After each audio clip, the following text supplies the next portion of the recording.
Algetera, justement, l'idée c'est d'essayer de développer des molécules thérapeutiques. Et puis l'idée originale, c'est d'essayer d'utiliser des méthodes algébriques. Voilà. Donc les labos qui travaillent dessus, donc il y a les 3S bien sûr, il y a aussi un labo de Matinfo de Centrale Supélec, et puis un labo de bioinfo et de biochimie qui est du côté de Paris, à Subiotech. Et en fait, l'idée originale au départ venait de ce biochimiste-là. Voilà.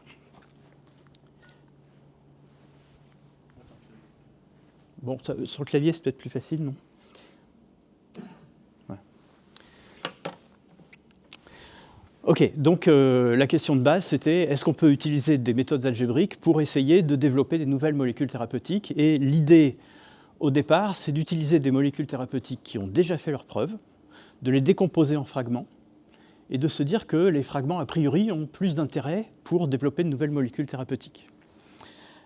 Alors, donc ça conduit d'une part à regarder la structure des molécules, ça c'est un côté qui en fait est plus ou moins de la théorie des graphes, et puis d'autre part de regarder l'activité des molécules. Alors ce qu'il faut savoir, c'est que quand on veut breveter une molécule thérapeutique, il y a essentiellement deux arguments à avoir. Il y a un premier argument qui est assez évident, hein, qui est que la molécule a bien un effet sur les cellules qui est un effet qui soigne, hein, grosso modo.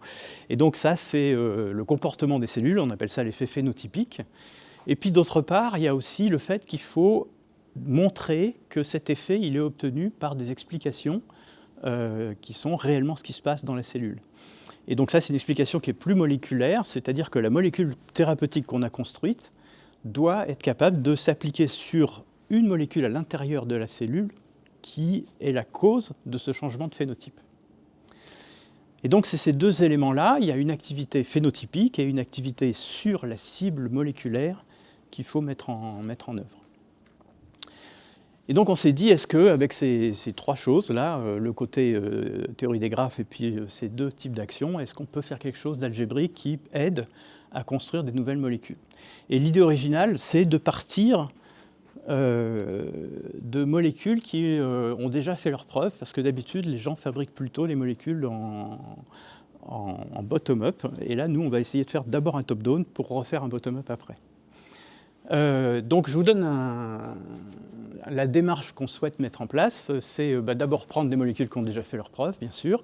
Et puis ensuite, je vous donne un petit exemple ici. On a deux molécules qui sont des antidouleurs. Si on les compare toutes les deux, on se dit, oui, quand même, ce qui probablement a une action sur la douleur, c'est la partie qui est l'intersection des deux molécules. Ça paraît assez évident. Et donc, ce qui nous intéresse, c'est de trouver ces fragments par intersection. Et puis alors, ce qu'on veut ajouter, c'est cette molécule-là, on sait qu'elle a une certaine capacité de changer le phénotype, et puis elle a une certaine capacité, affinité sur sa cible déclarée, et puis celle-là aussi. Et donc, ce qu'on veut, c'est essayer de trouver des fonctions qui permettent de déduire une affinité et une action phénotypique putative de ce fragment qui, a priori, est intéressant. Donc ça, c'est le premier élément. Et puis, ce qui est difficile, bien sûr, c'est de trouver la manière de propager l'activité putative. Finalement, une fois qu'on fait ça, si on part d'un ensemble de molécules qui ont déjà fait leurs preuves, qu'on coupe en morceaux, on obtient un treillis, tout simplement. Et puis, il s'agit d'une part de regarder quels sont les morceaux qui seraient le plus intéressants possible compte tenu de leur activité, et puis voir comment on peut les combiner ensemble en refaisant des unions nouvelles, qui, elles, n'étaient pas des unions déjà présentes dans les molécules thérapeutiques, pour proposer de nouvelles molécules. Et l'idée, bien sûr, c'est que si un fragment se trouve dans un plus grand nombre de molécules thérapeutiques ayant fait leurs preuves, il a probablement plus d'intérêt qu'un fragment qui a un plus petit nombre. Et c'est ça, en fait, le truc qui peut apporter plus de résultats. Alors, il y a eu un petit programme qui a été développé, qui a plein de défauts, en fait, mais qui au moins a l'avantage de permettre d'essayer de tester l'idée. Alors, ce programme, il n'a pas été développé par nous, il a été développé par le biochimiste. Il est absolument dégueulasse, ce programme. Donc, Mais enfin, au moins, il a l'avantage d'exister. Et ce qui a facilité son existence, c'est que le biochimiste connaissait assez bien la manière d'encoder une molécule par un truc linéaire. Mais du coup, il rate quelques intersections, enfin, il y a des choses comme ça. Bon. Mais bref, il l'a testé pour essayer de créer des molécules contre la malaria. Et il est parti de molécules qui étaient contre le cancer. Alors, la raison de ça, c'est que dans les deux cas, on souhaite éviter la prolifération des cellules.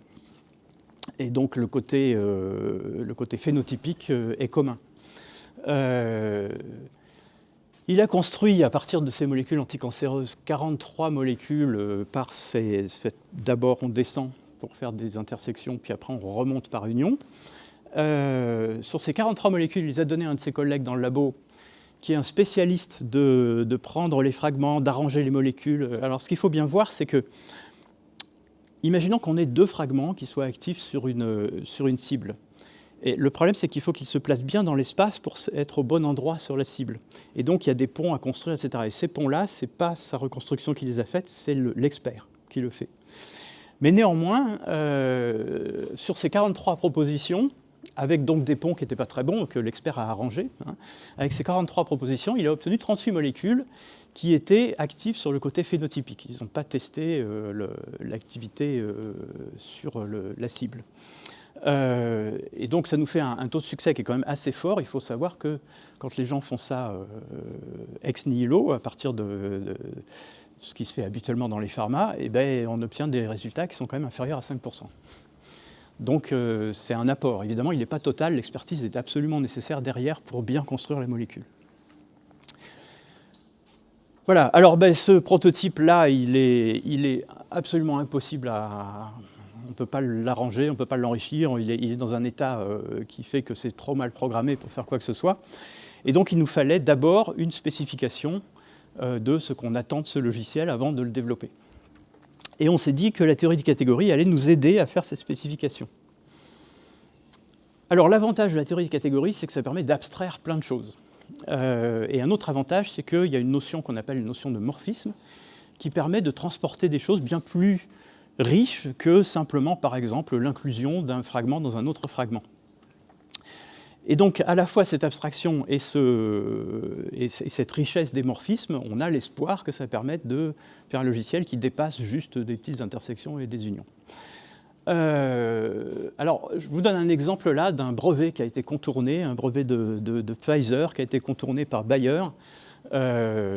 Simplement, quand on regarde les molécules en question, donc d'un côté on a du Viagra, je vous ai mis dans les carrés les parties qui sont en fait actives, et on voit que c'est les mêmes. Et puis, si on regarde ça avec plus d'abstraction, ce que permet la théorie des catégories, ben, quand on regarde en fait de manière assez abstraite la structure des molécules, à un tout petit détail près, c'est les mêmes. Et malgré ça, comme ils ont changé un certain nombre de molécules à l'intérieur, etc., ils ont la même forme avec des molécules différentes et tout, et ben, ça leur a permis de contourner le brevet. Voilà. Donc ça, c'est juste pour vous montrer que avoir un niveau d'abstraction supérieur va nous faciliter la vie pour produire de nouvelles molécules. En gros, c'est ce que j'explique là, c'est qu'on ne va pas construire totalement la molécule avec la théorie de catégorie, il ne faut pas rêver, il va toujours y avoir besoin d'un expert derrière qui fasse bien, qui tune la molécule proprement pour la cible. Mais néanmoins, grâce à l'abstraction que va fournir la théorie de catégorie, donc, ce que je vous ai appelé jusqu'à maintenant l'intersection en théorie de catégorie, ça s'appelle un pullback. Bon, peu importe, mais ça revient à faire une intersection un petit peu plus riche. Et puis pareil, quand on fait l'union, ça s'appelle un push-out. Mais l'intuition que vous pouvez en avoir là au niveau de cet exposé, c'est que ce sont des unions un petit peu plus riches. Voilà.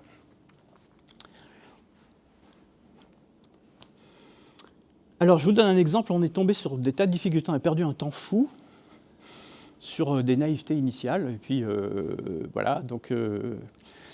Alors, la première chose qu'on a faite, et là-dessus on a eu raison, c'est de ne retenir que la valence des atomes, et pas retenir exactement de quel atome il s'agit. Donc ça nous permet d'avoir cette fameuse abstraction dont je vous parlais. Et puis ensuite, on voulait travailler à isomorphisme près, parce qu'en théorie de catégorie, tous les gens travaillent à isomorphisme près. Et puis on est tombé sur un os, que je vous explique là assez rapidement, qui paraît évident, mais on a mis du temps à le trouver. On avait envie de considérer, imaginez ce fragment ici. Donc un fragment, c'est quoi? C'est un certain nombre d'atomes, et puis on autorise qu'il y ait des valences libres. Bon, certains chimistes préfèrent mettre un H au bout à chaque fois pour avoir une... Mais là, disons, on préfère regarder les valences libres. Ce petit carré-là, il est inclus dans ces deux schémas qui sont là, bien sûr. Et puis, quand on va faire l'union, on va obtenir ce fragment-là. Mais voilà, si on travaille à isomorphisme près, eh ben, on pourrait très bien avoir une inclusion qui fait une rotation avant de faire l'inclusion de ce carré. Et à ce moment-là, quand on va faire la reconstruction, on obtient ce schéma-là qui n'est pas du tout isomorphe. Donc ça veut dire que regarder les fragments à isomorphisme près, c'était trop violent. Donc on est obligé de retenir la position, pas forcément une identification précise, mais au moins la position, de façon à ce que ces deux inclusions-là soient considérées comme différentes. Ce qu'on a fait, bien sûr. Voilà. Et puis, à ça, qui est purement de l'inclusion, etc., il fallait ajouter le côté activité sur les cibles, enfin activité phénotypique et sur les cibles. Une autre difficulté sur laquelle on est tombé et pour laquelle on n'est pas encore content du résultat, c'est à quel moment on arrête les intersections, parce que si on descend jusqu'à l'atome, ça ne vaut pas le coup. Pour le moment, ce que fait le petit logiciel là, dont je vous ai parlé, et qu'on a gardé, c'est qu'on s'interdit de casser un cycle, et on s'interdit de casser un lien entre plusieurs fragments qui préexistaient. On est moyennement content de ça. Et puis il y a aussi quand est-ce qu'on arrête de faire des molécules par union. Il y a un moment où la molécule est trop grosse pour être crédible. Pour le moment, on s'arrête sur la taille. Et ça, alors là, c'est pas du tout rentable, parce que justement, on veut exploiter les activités pour éventuellement construire des molécules un petit peu plus grosses si l'activité putative est meilleure. Donc là, on va arranger ça sur le côté valeur supérieure de ce treillis. Alors, les fonctions qui permettent de calculer les activités putatives, pareil, elles sont un petit peu limitées par le fait qu'on veut que ça passe au travers des morphismes et que ça ait donc une qualité algébrique raisonnable. Donc le minimum, c'est qu'il faut qu'elle soit associative et commutative. Mais pour le moment, des choses qui nous paraissent raisonnables du point de vue de l'intuition que ça donne derrière, c'est d'utiliser par exemple une somme ou le sup des deux évaluations. On n'en est pas très content parce que, par exemple, ça ne prend pas en compte la fréquence des intersections qu'on va trouver. Donc on pense que les fonctions f et g, elles devraient plutôt non pas renvoyer un simple réel, mais plutôt renvoyer probablement un couple, voire un triplet de choses de façon à préserver un certain nombre de... Par exemple, la fréquence, il n'y a pas de raison qu'on la mélange avec une valeur entière, une valeur réelle d'activité. Sinon, on perd un petit peu les côtés algébriques qui nous permettent d'avoir des morphismes qui préservent les push-out et les pull-back. Et donc, voilà, on avance un peu là-dessus, mais pour le moment, on n'est pas très content. Et bien sûr, la difficulté principale, c'est qu'il ne faut pas casser l'existence d'union et d'intersection, si vous voulez, au sein de la catégorie dans laquelle on travaille. Voilà. Alors, les perspectives, il y a autre chose qui est intéressant, c'est que finalement, on peut très bien considérer la catégorie de toutes les molécules où on n'oublie pas la valeur de chacun des atomes. Ça, c'est une catégorie très concrète, mais elle existe. On a vu qu'on pouvait travailler au niveau de la catégorie où on a juste retenu la valence et la position. Et on pense qu'il peut y avoir aussi d'autres niveaux d'abstraction intermédiaires qui soient intéressants. Et à ce moment-là, l'avantage de la théorie de catégorie, c'est qu'on peut comparer, plus exactement, on peut transporter le travail qu'on a fait dans une catégorie vers une autre par une notion qui s'appelle foncteur, qui est en fait un morphisme de catégorie, mais bon, voilà. Et donc ça, on va probablement travailler là-dessus, mais plus tard. Et on n'a pas utilisé de stage de master parce que c'était vraiment trop casse-gueule en l'état. Maintenant, on commence à avoir suffisamment d'éléments pour pouvoir proposer un stage de master, donc on fera ça l'année prochaine. Et puis, derrière, on pourra offrir un sujet de thèse sans problème. Là, on commence à savoir ce qu'on fait, ce qui n'était pas le cas au début. Et puis Et puis, comme je vous le disais, le prototype d'algorithme qui est là, on peut pas continuer à le développer, c'est pas possible, il est vraiment trop mauvais. Donc ça, il va falloir qu'on refasse complètement le logiciel qu'il y a derrière. Et pour ça, il faut qu'on avance encore un petit peu sur nos fameuses fonctions f et g, de façon à ne pas avoir vu le prix de réécrire un algorithme, c'est trop cher, on n'a pas les moyens humains de le faire. Mais néanmoins, on a quand même suffisamment maintenant d'idées sur la manière d'approcher le problème pour pouvoir proposer l'année prochaine une ANR sur le sujet. Voilà.